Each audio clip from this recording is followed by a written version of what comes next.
Ang pinakamabilis na paraan para mainis mo mga katrabaho mo, boss mo, customers mo, kaibigan mo, ay sabihin mo sa kanilang mali sila. Kahit na totoo, yung pagsabi sa kahit sino na mali sila ng diretsuhan ay mali. Duh. Gusto mo ba maging better manager, employee, parent, o friend? Tuturo ko sa iyo sa video to. You're doing it wrong. Forget what you think and do what I say. You just talk. Who knows how many days any of us have on this earth?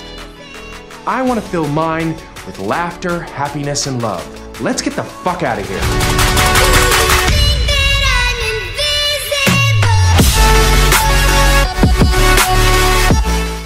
Ilan na ba sa atin ang nagkaroon ng mga boss, manager, teacher, o parents na paulit-ulit na lang tayong sinasabihang mali tayo o mali yung nagawa natin? Ano pakiramdam nung inaakusahan kang mali ka? Sure ako ang shitty, di ba?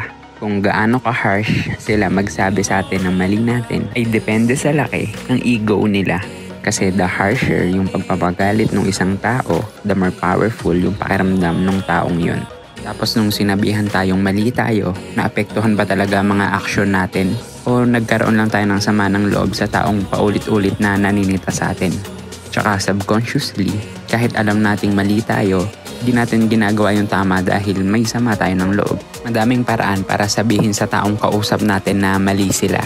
Kahit sa tingin lang, gesture o sa salita. At pag sinabihan mo silang mali sila, gusto na ba nila agad mag-agree sa'yo? Never.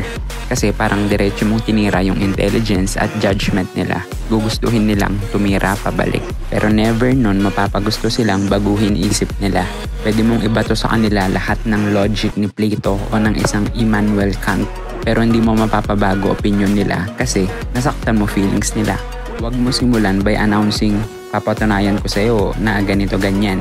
Pangit yon. Para mo na rin sinabing, mas matalino ako sa'yo.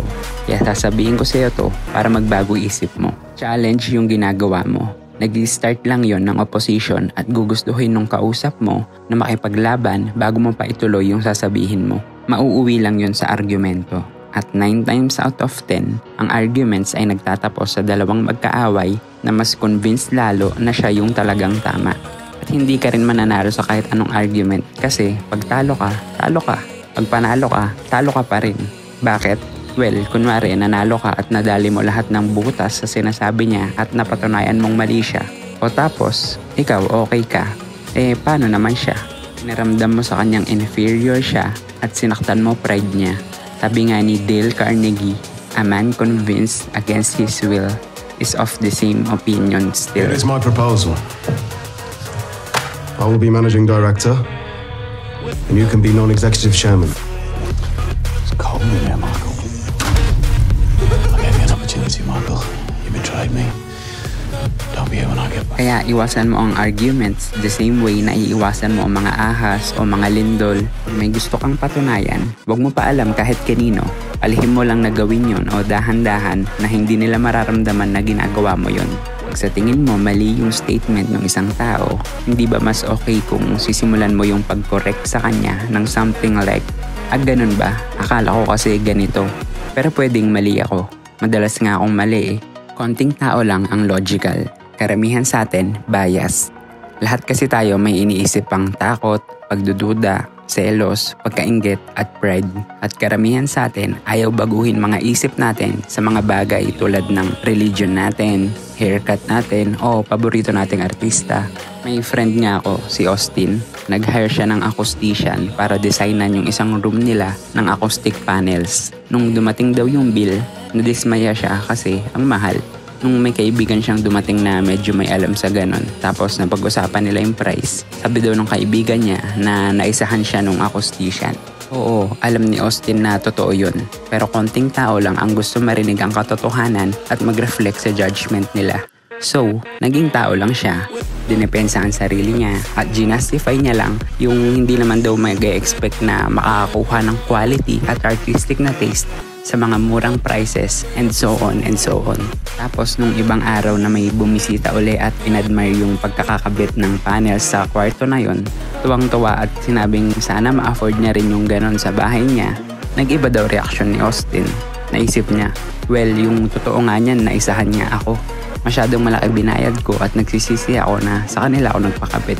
Kapag mali tayo, pwedeng i-admit natin sa sarili lang natin. Pero pag gentle at maingat yung pagkakasabi sa atin ng iba about dito, pwedeng aminin din natin sa kanila yun. Don't fuck with me, alright? Don't fuck with me, Sean, not you. It's not your fault.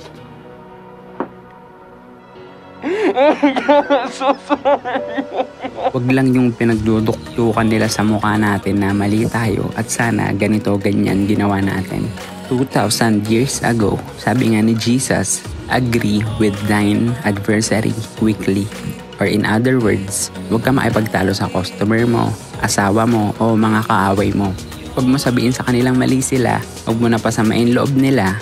Instead, gamitan mo na lang sila ng konting diplomasya. Sabi rin ng French philosopher na to, if you want enemies, excel your friends. But if you want friends, let your friends excel you. Bakit? Totoo yun. Kasi pag mas nagalingan tayo ng mga kaibigan natin, mararamdaman nilang important sila. Pero pag mas nagalingan natin sila, yung iba sa kanila, hindi lahat ay pwedeng ma-feel inferior or mainggit. Tandaan mo, no one is ever wrong. At lahat ay iniisip na tama sila. Ang susi lang dito ay yung tulungan natin isa't isa ma-explore ang magkakaibang perspective natin at magtulungan tayo mag-come up ng shared solution. Stay tuned until next week.